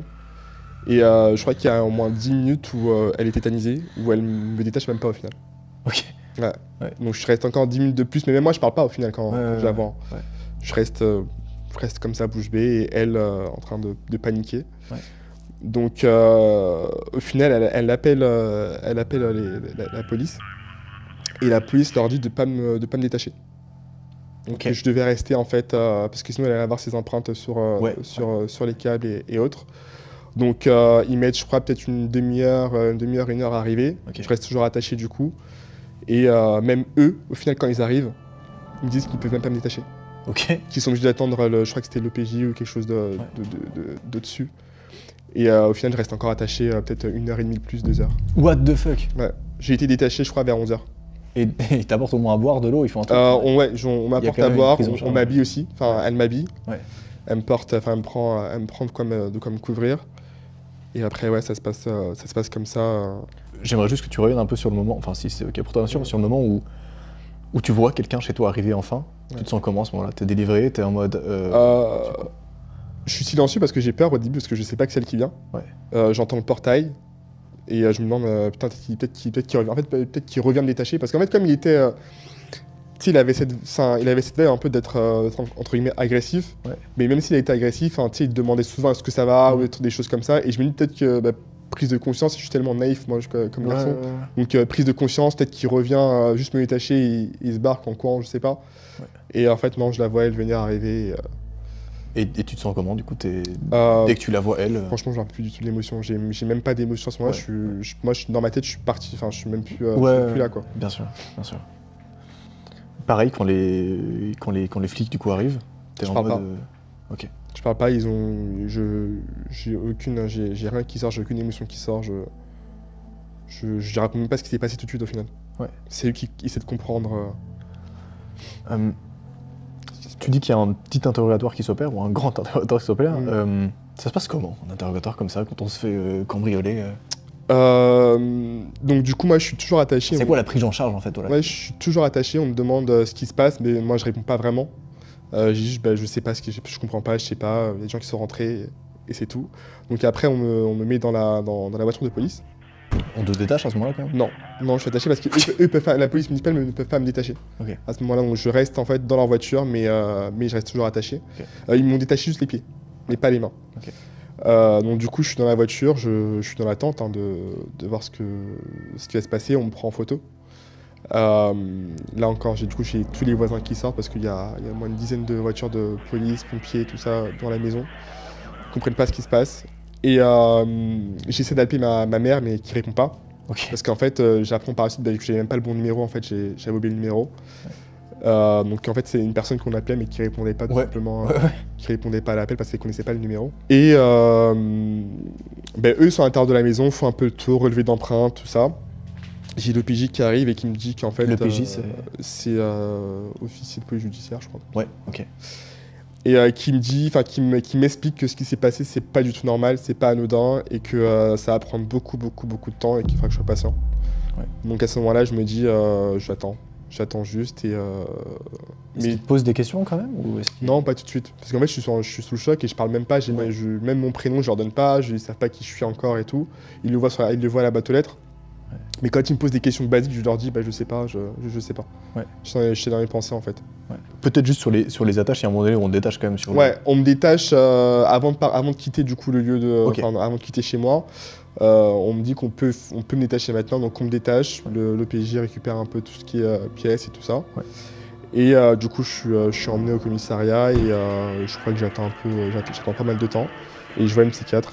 Et c'est à elle que je vais parler en premier. Je vais pas lui raconter, mais juste lui dire un peu comment je me sens, que je comprends pas ce qui s'est passé. Et au final, c'est elle qui m'explique un petit peu ce que j'ai vécu. Et là, après, petit à petit, je reviens un peu. J'ai ma mère qui est arrivée, j'ai ma famille qui est arrivée aussi. Donc je les vois et c'est à partir de là que je commence vraiment à parler aux officiers. Ouais. Et c'est combien de temps à peu près après les événements moi, j'ai que les horaires en fait, de plainte et tout. Et en fait, je suis auditionné, je crois, à 15h. Ouais. 15h de l'après-midi, 14-15h de l'après-midi. Ouais. Sachant que j'avais pas dormi, j'étais super fatigué. Ouais, bien sûr. Donc ouais, je suis. En fait, après, je commence à parler. Donc, on me fait un premier interrogatoire, un deuxième pour reconfirmer un peu ce que je dis parce que c'est un peu flou, tout ça. Et après, je suis auditionné, je crois, quelques jours après, où je comprends qu'ils ont peut-être parlé à d'autres personnes. Et qui sont sur un truc totalement une fausse piste, quoi, parce qu'ils me demandent est-ce que j'ai des gens qui peuvent m'en vouloir, est-ce que par rapport à ce qu'on a entendu, apparemment il y a ci, il y a ça, mais en fait j'apprends que les voisins tout simplement ont monté toute une histoire au final qui n'était pas du tout moi. Ok, ouais. Ok. Donc en fait ils ont été prendre des infos chez les voisins. Ouais, ils ont été prendre des infos sur ce que vous avez entendu. Je pense que c'est un peu leur taf quoi, de voir un peu ce qui s'est peut-être passé et tout. Ouais. Mais en fait, je comprends que déjà moi ils ne me comprennent pas, ils ne m'écoutent pas forcément. Ouais. Et que ils écoutent plus que leur disent l'extérieur. Ouais. Alors que l'extérieur, en fait, ils n'y connaissent rien quoi. Ouais, bien sûr. Et ils disent quoi les voisins à ce moment-là? Ils disent que. Alors faut savoir que je me suis pas mal pris la tête parce que j'ai fait une rénovation qui a duré quand même à peu près 8-9 mois. Ouais. Où je me suis fortement embrouillé avec un voisin d'en face pour des broutilles quoi, tu vois. Ouais. Et au final, bah, en fait, ils avaient vu peut-être que ça sûrement des artisans à qui je devais de l'argent, des choses comme ça. Enfin, il y avait des fois, je me fais cette maison-là, je l'ai mis en Airbnb avant que je puisse revenir. Donc il y avait beaucoup de passages, il y avait beaucoup de trucs, beaucoup de ça et tout. Ouais. Au final, je leur dis, mais écoutez, il n'y a personne de mon entourage qui n'est jamais venu chez moi, mis à part mes parents. La maison, vous la voyez, hein. Enfin moi, pour la voir, de la rue, on la voit même pas. J'ai un grand portail qui a chez nous, c'est une petite maison, hein. C'est pas un truc de ouf, mais on la voit pas, quoi. On n'imaginerait jamais qu'il y a une maison à ce niveau-là, donc ça peut pas être quelqu'un que je connais forcément, mais personne ne connaît où j'habite, enfin ne sait où j'habite. Ouais. Donc c'est ce que je leur dis, c'est ce qu'ils veulent pas comprendre au final. Et pour eux, je comprends qu'ils cherchent vraiment à savoir la piste de est-ce qu'il y a déjà quelqu'un qui est déjà venu chez vous. Ouais. Donc je pense que c'est un lien avec toi, quoi. Ouais, c'est ça. Ouais, c'est un lien avec moi. Donc moi, j'ai tenu le truc pendant longtemps quand même, où on me pose des questions, tout ça. Entre-temps, j'ai un suivi psychologique parce que du coup, depuis ce soir-là, je suis jamais retourné dormir dans cette maison. Même encore aujourd'hui, hein, pour dire 2 ans après, j'y suis jamais retourné. La maison, elle est là, vide. Et là, pendant 2 ans, on est sur un discours de sourd, quoi. Où eux sont sur un quoi, pardon, j'ai pas entendu. Sur un discours de sourd où eux sont en mode je connais forcément la personne et moi, leur disant que je connais pas la personne. Donc il faut savoir que je travaille avec une équipe d'artisans, enfin vu que je suis architecte, je travaille avec une équipe d'artisans depuis hyper longtemps et c'est eux qui ont fait les travaux de chez moi et tout ce corps, du coup je donne des noms de qui est déjà venu dans la maison et en fait c'est à eux qui s'en prennent au final un peu, à me demander, les auditionner aussi par rapport à ce qu'ils font et pourquoi ils étaient venus chez moi. Alors il y avait un artisan qui était venu le matin, alors j'étais pas au courant mais en fait c'est simple, moi c'est des artisans qui je fais confiance. La maison, il y avait quelques trucs à finir aussi à l'intérieur, donc il a eu le malheur, on va dire, de passer dans la matinée sans me dire. Mais on voit très bien sur les caméras qu'il est en train de faire ses petits travaux, quoi. Et en fait, quand on me dit ça, sur le coup, j'ai un moment de flip où je me dis, ah ouais, c'est lui. Parce qu'on me dit, est-ce que vous savez que ce mec-là, il est venu chez vous à telle heure le matin? Parce qu'ils ont recensé les caméras, et ils ont recensé aussi les caméras de la rue. Putain, ça c'est ouf. Donc pendant toi, à ce moment-là, le matin, t'étais encore attaché dans le... Non, le matin, en fait, la veille. Ah, la veille, putain, ok, ouais. La veille, c'est encore pire, en fait. Pendant que moi, je travaille, quoi, au final. Il y a un gars qui a venu le matin même. Et en fait, je me dis... Enfin, c'est un de mes artisans, du coup, qui a travaillé sur la maison. Et moi, je commence à vriller et me dire, en fait, c'est lui, quoi. Parce qu'on me met sous le nez que c'est lui qui a fait le truc. Et au final, le pauvre, c'est même pas lui, il venait juste faire son taf, quoi. Mais même moi, je deviens parano et je me dis, en fait, c'est sûr que c'est parce que personne... Comment on a su que c'était pas lui, finalement Comment je dédouane? En fait, j'ai sa famille qui m'appelle et qui me dit, en fait, il ferait jamais un truc comme ça. Et c'est vrai que je suis une personne qui lui donne 70% de ses chantiers annuels. Et même ma mère et tout me disent, mais c'est impossible que ça soit lui et tout. Donc, genre, dis-leur que c'est pas lui, quoi. Et donc c'est ce que je fais au final, je leur dis, moi je voulais trouver quelqu'un, en fait je voulais absolument mettre un nom sur la personne, inconsciemment. Et ce que je voulais leur dire qu'en fait maintenant ça peut pas être lui, c'est impossible, c'est impossible. Et donc du coup on me met un autre nom sous le nez.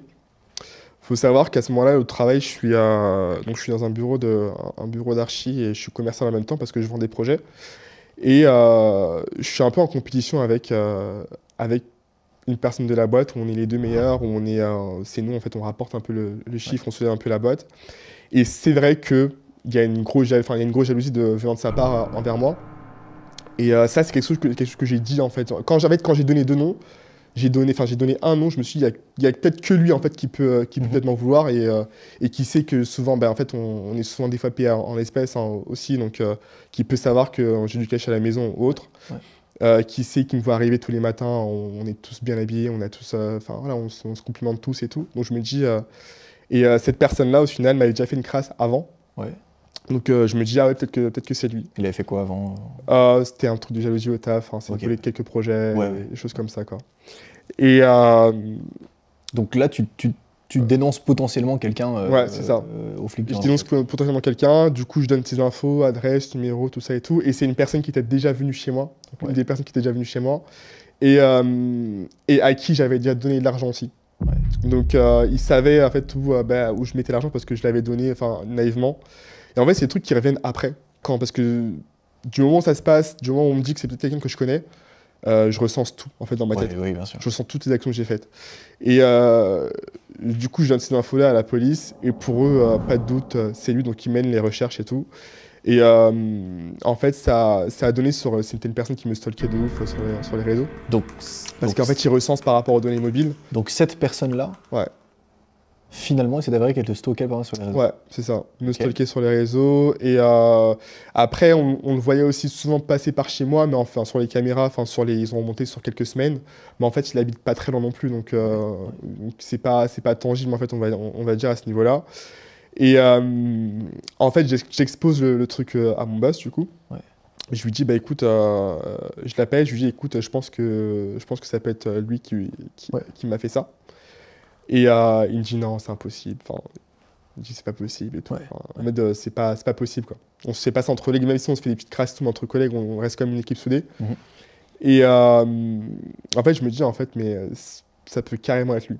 Ouais. Et même au jour d'aujourd'hui, enfin, il s'est avéré qu'on n'a pas forcément de choses tangibles, mais je suis sûr que c'est cette personne-là quoi, au final. Parce que même quand on retourne au taf et que les comportements ils changent.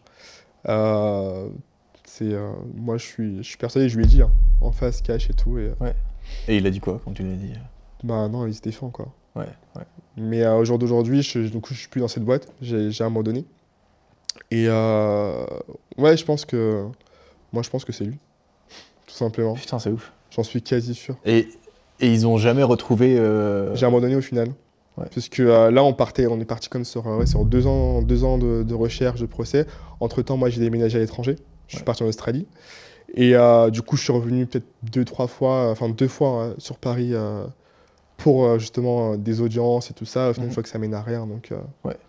Donc moi, j'ai décidé d'abandonner le truc. En fait, c'est trop long, trop épuisant et t'as envie de passer à autre chose en fait au final. C'est ouf. Et ça veut dire sur les 3 mecs, il n'y en a aucun qui a laissé un truc, un indice Non. C'est pas comme dans les films, quoi, finalement. Ouais, et je pense pas, en fait, même que lui soit là, enfin, était là ce jour-là. Bah non, il aurait envoyé des gens. Je pense pas, parce que j'aurais reconnu une voix ou autre. Et non, je pense pas qu'il était là, mais peut-être qu'il a donné... Enfin, je me dis, il a sûrement donné une info, donné un truc ou... Ils avaient quoi, les mecs? Ils avaient des gants, ils avaient tout... Ouais, ils avaient des gants. Franchement, ils étaient bien équipés, je pense, parce qu'il n'y avait pas d'empreinte. Il n'y avait rien, quoi. Non. Même pas un cheveu, un truc... Il y avait juste, je crois, une clope qui était dehors, parce qu'on m'a demandé si j'avais fumé. Ouais. Et ils ont pointé un mec, mais ça aurait même pu être un passant. Donc aujourd'hui, on n'a pas forcément de... Aujourd'hui, j'ai rien. D'indice sur qui ça peut être, quoi. Non, j'ai que moi, ma pensée, mais en fait, j'essaie de même plus y penser au final. Terrifiant, n'est-ce pas? Mais pas autant que la 3e et dernière affaire qu'on va traiter dans cette vidéo. Termine ta petite pizza si tu l'as pas encore finie et prépare-toi pour cette 3e affaire. Elle pensait vivre une enfance normale. Elle a été forcée à coucher avec un autre garçon à 16 ans par sa propre mère.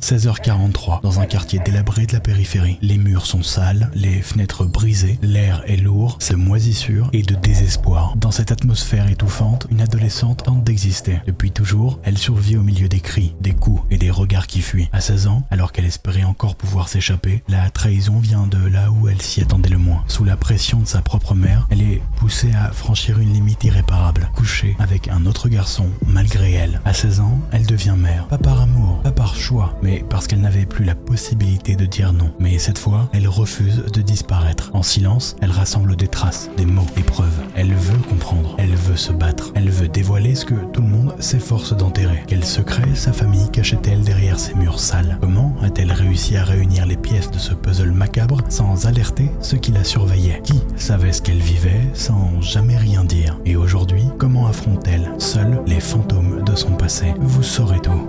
Bienvenue dans StoryCube. Je vais faire plusieurs tentatives de et elle va me demander d'avoir des relations intimes avec le fils d'une de ses amies jusqu'au moment où je vais apprendre que je suis enceinte.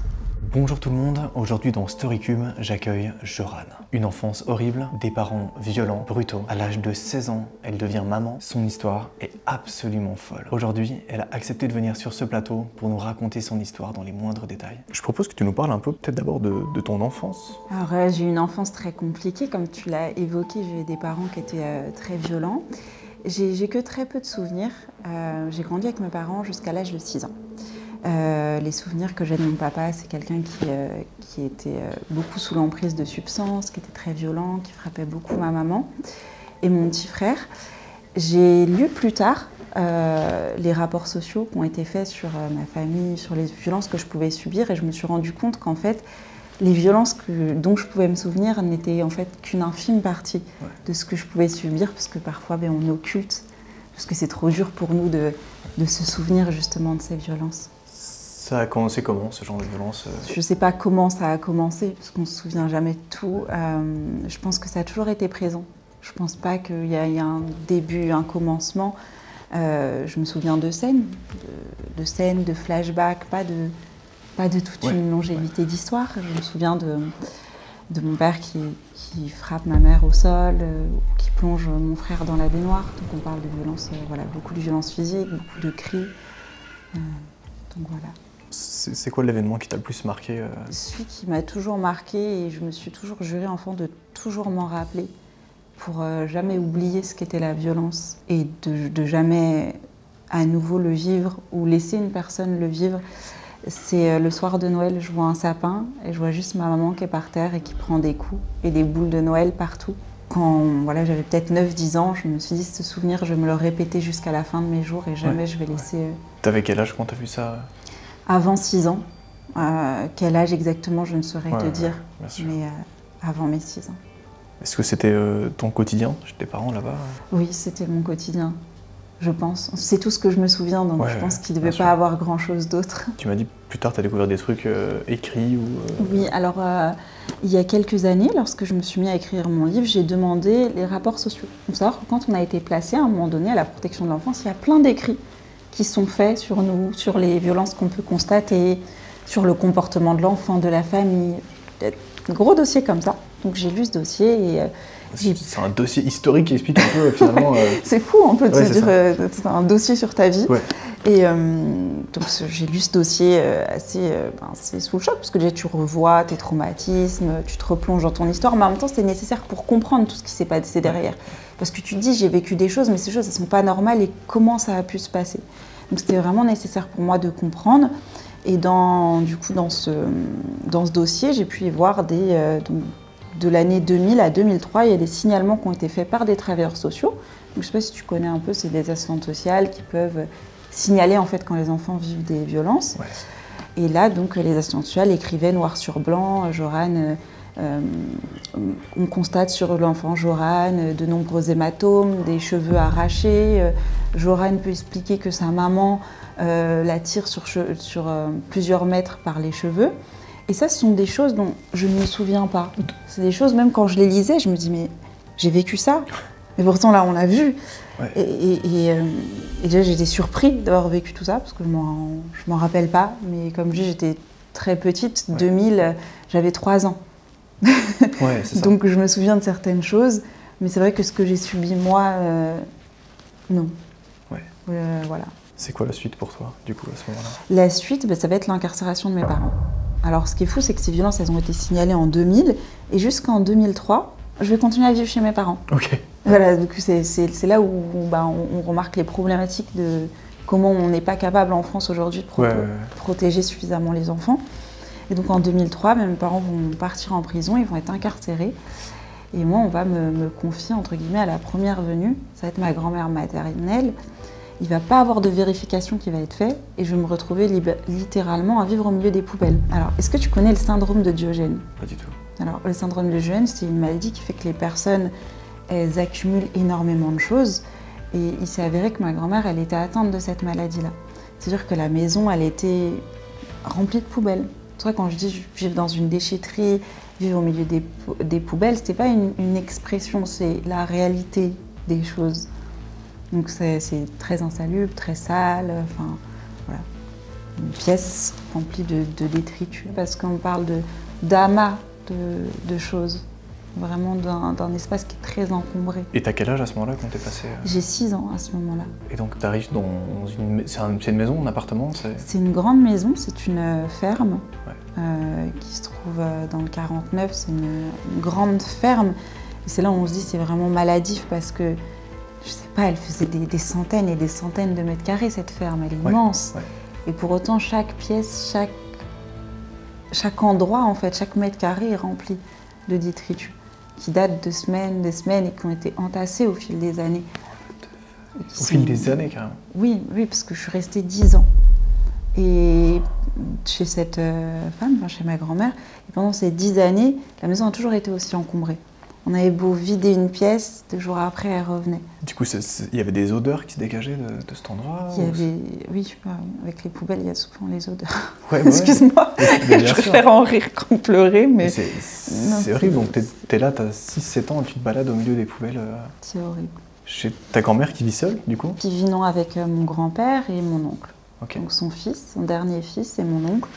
Et tout le monde vit dans cette maison comme si c'était normal. Parce que je pense qu'ils n'ont pas conscience même de la façon, et même encore aujourd'hui, je ne pense pas qu'ils aient conscience. Je pense qu'ils vivent...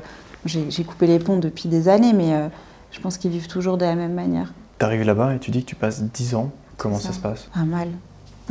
Mal. Mais au début, ça se passe mal, mais au début, on ne s'en rend pas compte. Parce que justement, on a 6 ans, je venais de vivre des violences qui sont énormes. Ouais. Je me retrouve avec des parents qui vont en prison. On me met dans un endroit, c'est ma grand-mère, mais c'est insalubre, mais je ne me rends même pas compte. J'ai 6 ans, j'ai vécu toujours de la violence, et là on me met juste chez ma mamie et on me dit tes parents ils sont en prison. Donc je vois d'abord ma grand-mère comme une sauveuse.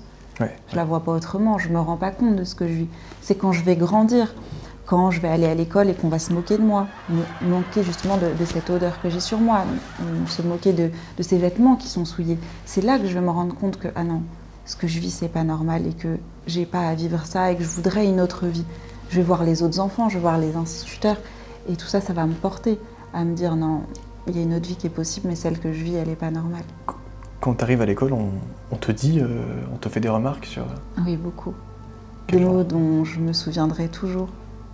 C'est est-ce que j'ai baigné mes cheveux dans l'huile de friture, est-ce que j'ai acheté mes habits dans une poubelle? Et on brûle mes affaires, on les met dans les poubelles. Quand tu rentres à la maison après avoir subi ce genre d'harcèlement, tu te sens comment? Je suis très en colère, mais en même temps j'ai un sentiment de loyauté. Parce qu'elle me répète tout le temps que voilà, je vous ai sauvé, vos parents ont gâché ma vie, j'ai tout perdu quand je me suis mis, parce qu'on était 3 enfants. Ouais. Donc j'ai tout perdu quand je me suis mis à m'occuper de vous. C'est une femme qui va beaucoup réclamer de l'argent, auprès des travailleurs sociaux, etc. Et elle se dit, cette situation-là, c'est de votre faute. Donc en même temps, il y a ce sentiment où je me dis, mais ma grand-mère, elle subit à cause de moi, c'est triste, je dois lui être redevable. Sans elle, où est-ce que je serais? Je me dis, mais cette vie-là, je la mérite pas. Moi, j'ai rien demandé, je suis pas responsable de ce que mes parents ont fait. Je suis pas responsable de la violence. Donc plus je grandis, plus je suis en colère, plus je m'énerve à la maison. Et je dis aux éducateurs parce que je suis placée à la protection de l'enfance, donc il y a des éducateurs qui sont censés me protéger, veiller à ce que justement mon hébergement soit digne. Malheureusement, on manque tellement de professionnels qu'ils n'ont pas su voir et constater le lieu dans lequel je vivais et m'en retirer. Je vais le demander à plusieurs reprises. Je vais faire plusieurs tentatives de en hurlant, je ne veux pas rentrer. Mais ce sont des choses qui ne vont jamais être écoutées, jamais être entendues parce qu'il ne va pas avoir de place pour me mettre ailleurs, malheureusement. T'arrives là-bas, tu te rends compte que ça va pas très bien, tu passes tes premières années. T'as parlé de tentative Comment t'arrives en fait à cette étape-là? Ça va être je pense que pour moi c'est un appel au secours, mais c'est vraiment lié à tout, c'est une accumulation.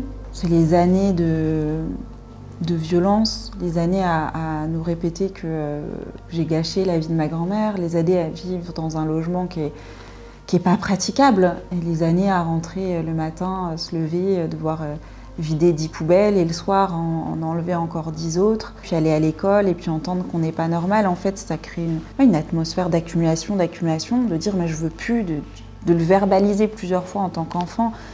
Tu sais, je pense que je devais être au collège, en 6e peut-être, quand j'ai commencé à verbaliser, je veux plus être ici, moi je voudrais être ailleurs, je veux plus vivre dans cette maison. Donc, avec beaucoup de violence qui est liée à l'adolescence aussi, mais aussi avec ce que je vivais. Donc moi je veux plus vivre au milieu des poubelles, j'en ai marre de vivre dans cette déchetterie, et où on va pas m'entendre, on va pas m'écouter, et où un jour je vais dire stop, je vais commencer à boire des produits ménagers, je vais commencer en plein cours prendre un ciseau, essayer de me le planter dans la main. C'était pas une volonté d'en finir avec ma vie, mais une volonté, je pense, qu'on m'écoute. Ouais. Dire, mais entendez comme je souffre. Entendez, je souffre, je veux pas vivre ça. Donc petit à petit, tu passes des années là-bas chez ta grand-mère, ça dure à peu près 10 ans, je crois que tu l'as dit. C'est ça, jusqu'à mes 16 ans. Il se passe quoi les quelques années avant que tu partes? La situation, je pense qu'elle pourrait pas être pire, donc elle s'empire pas, elle reste telle qu'elle. Pendant 10 ans, il n'y a pas d'évolution, il y a juste ma maman qui va sortir de prison, je vais commencer à aller chez elle, à espérer avoir une meilleure vie chez elle, mais c'est pas meilleur non plus chez ma maman, parce qu'elle n'est pas en capacité de s'occuper de ses enfants. C'est une femme qui boit beaucoup d'alcool, de drogue, qui n'est pas plus saine que ma grand-mère. Elles vont beaucoup chamailler justement pour savoir qui s'occupe des enfants.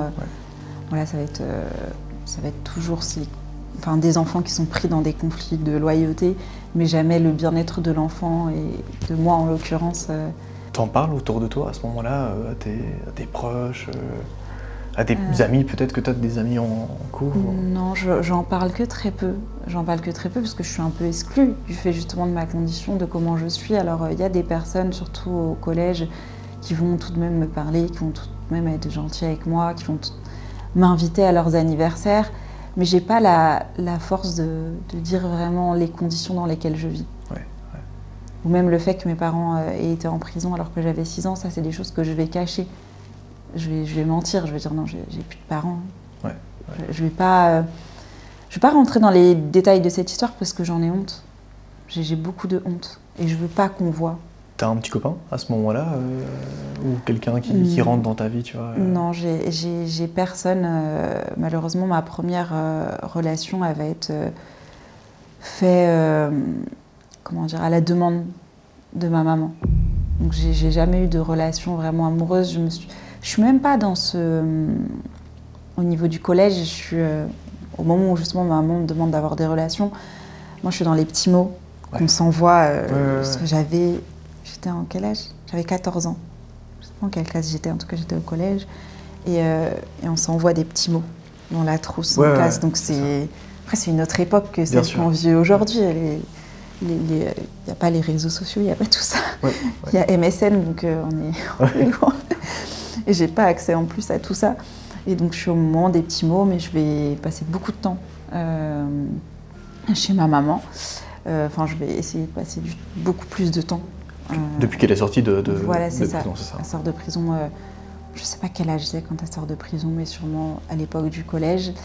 Et je vais tout vouloir faire pour passer justement plus de temps avec ma maman. Et elle va me demander d'avoir des relations intimes avec le fils d'une de ses amies. Ta mère te propose d'avoir des relations intimes avec quelqu'un?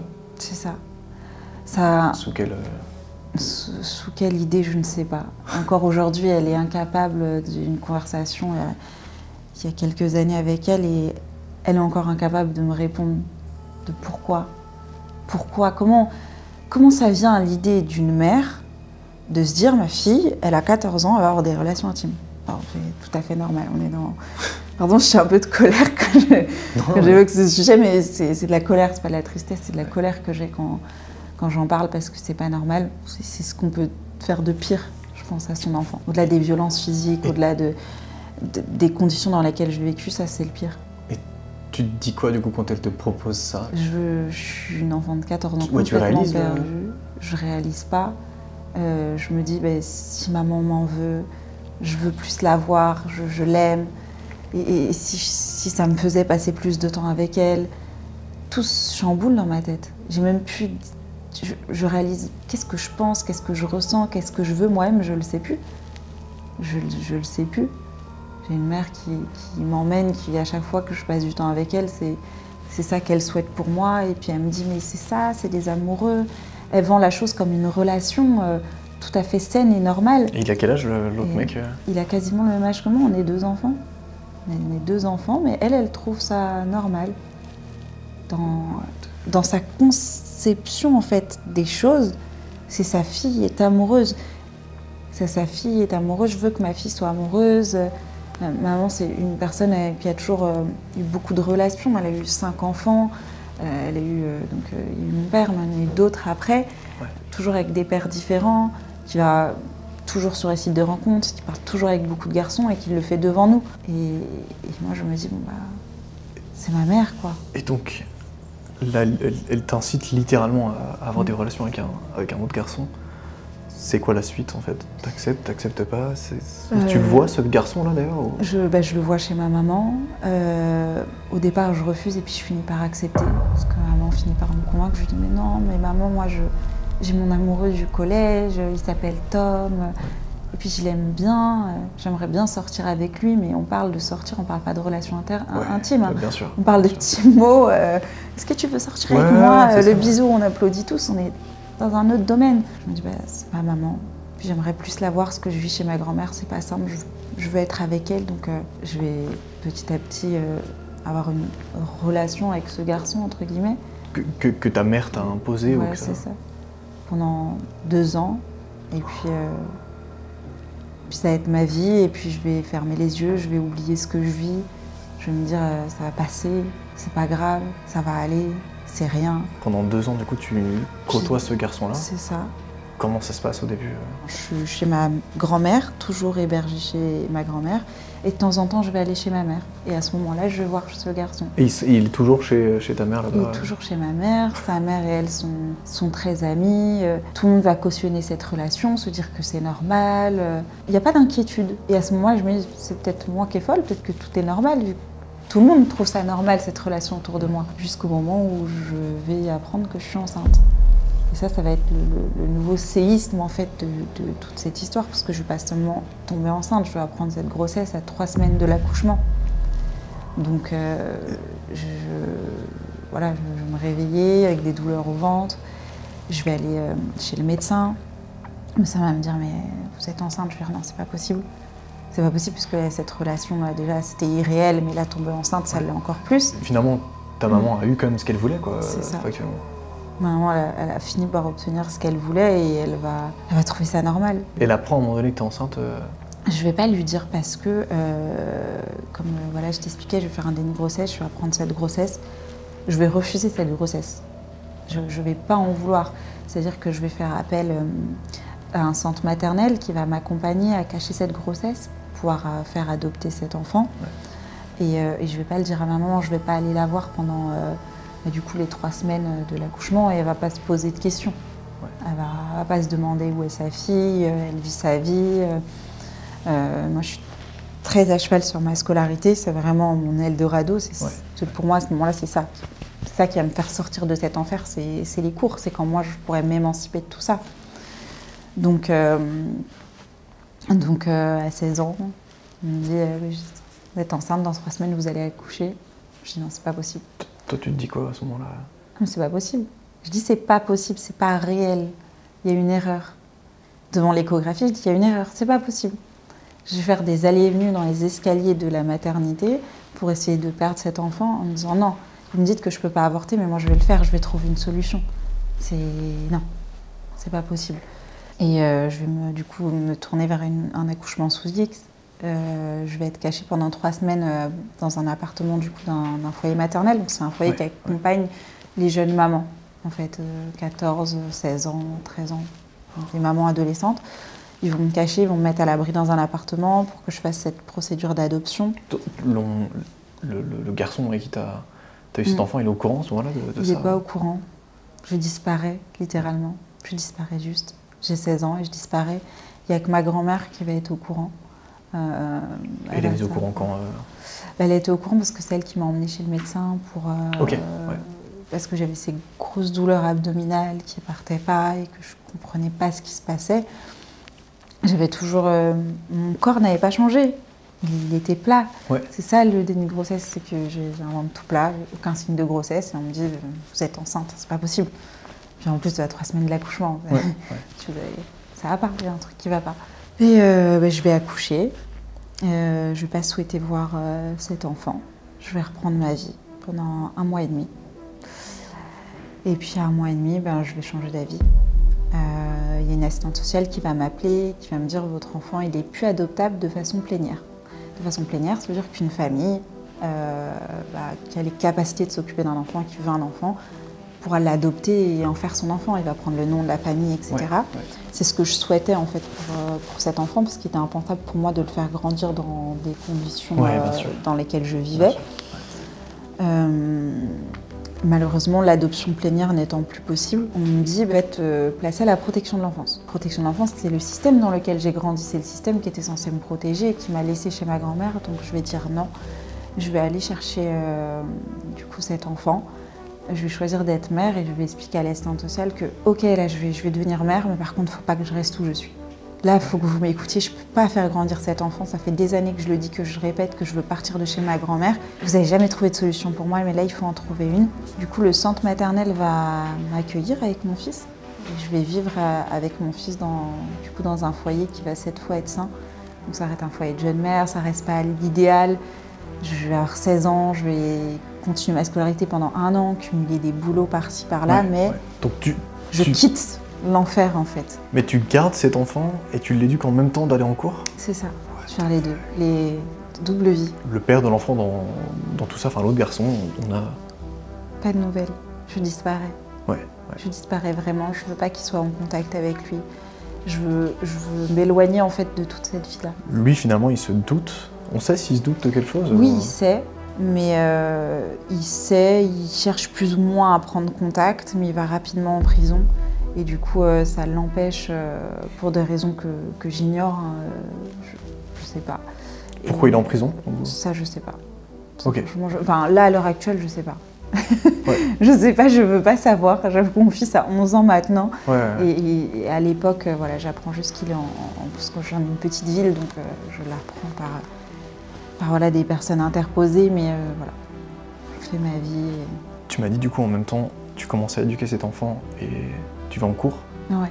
Tu fais des tafs à côté. Comment t'agences ça? Qu'est-ce qui se passe dans...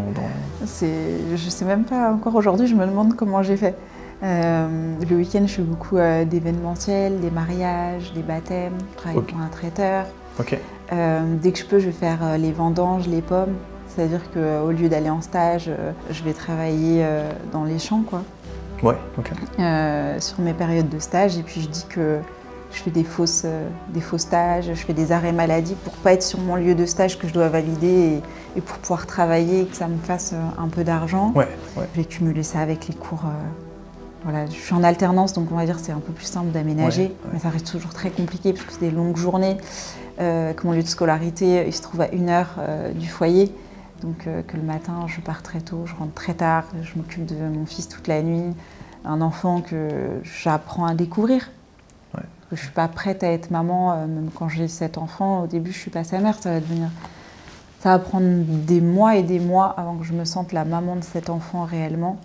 Et que je puisse avoir la tendresse qu'une mère doit donner à son enfant. Ça se passe comment les prochains mois, les prochaines années C'est le quotidien entre les cours, le foyer, mon fils.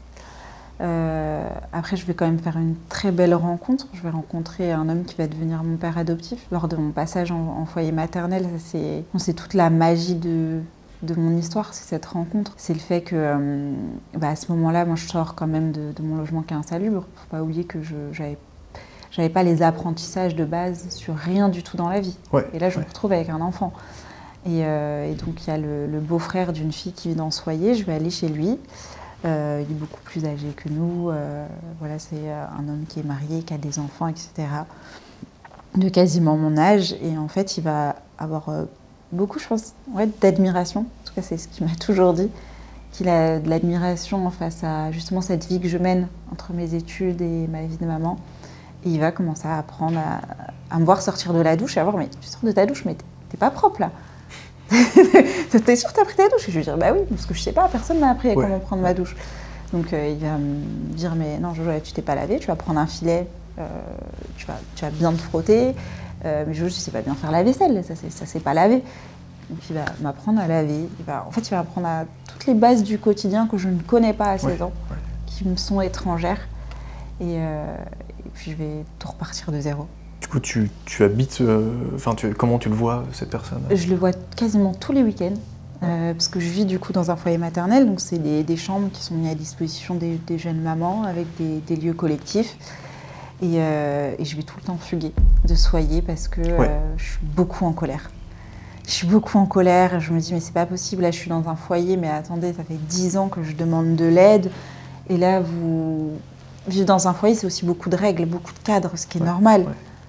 J'ai 16 ans, je suis encore une ado, hein, je suis maman, mais j'ai 16 ans. Ouais. Donc en fait, on va me dire tout le temps ce que je dois faire, ce qui est normal, mais je l'entends pas parce qu'en fait, ça vient de travailleurs sociaux qui, pour moi, en fait, ça représente les gens qui auraient dû me protéger. C'est-à-dire que je suis très en colère, je refuse, je m'énerve.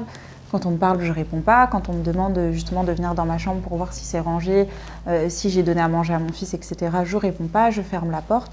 Puis je prends mon fils et je pars du coup. Je pars chez cet homme-là et c'est lui qui fait office d'éducateur.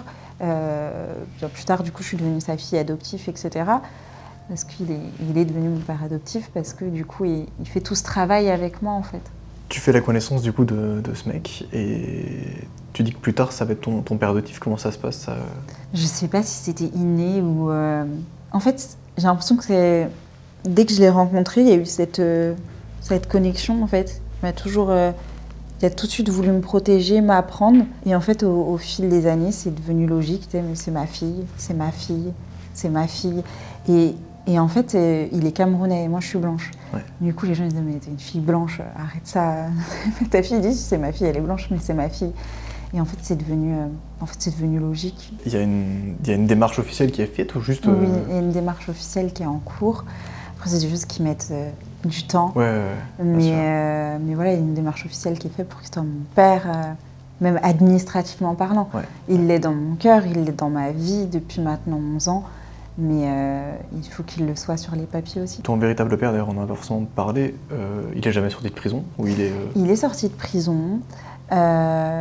J'ai essayé de reprendre le contact et je me suis rendu compte qu'il était toujours aussi violent qu'il l'avait été. Ouais. Et je crois que je l'ai vu 1 ou 2 fois et après, j'ai coupé. J'ai plus jamais répondu et j'ai disparu. Comment ça s'est passé la rencontre avec ton père? Quand je l'ai revu, j'étais contente.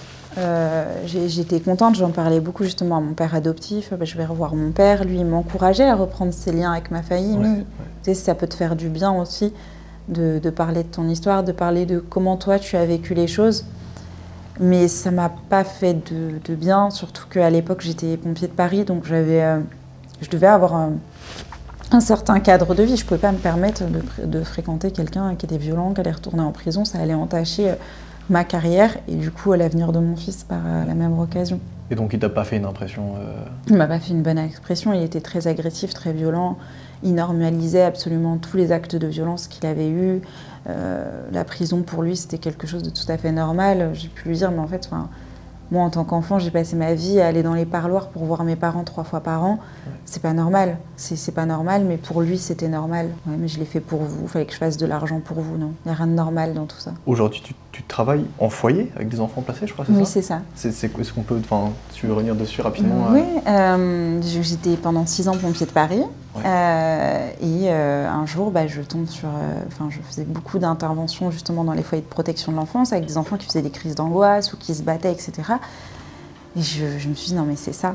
Et je voulais faire ça adolescente déjà. Ça s'est pas fait parce que j'ai dû beaucoup travailler, etc. pour diverses raisons. Et je me dis, non, il faut que j'arrête. Donc j'ai mis fin à mon contrat. Pompier de Paris, c'est par contrat. Donc au bout de mon contrat, à la fin de mes 6 ans, j'ai décidé de devenir éducatrice spécialisée. J'ai commencé à travailler dans une MEX. Donc MEX, c'est Maison d'enfants à caractère social. Okay. C'est un foyer en fait où des enfants qui doivent être protégés de leur famille sont accueillis.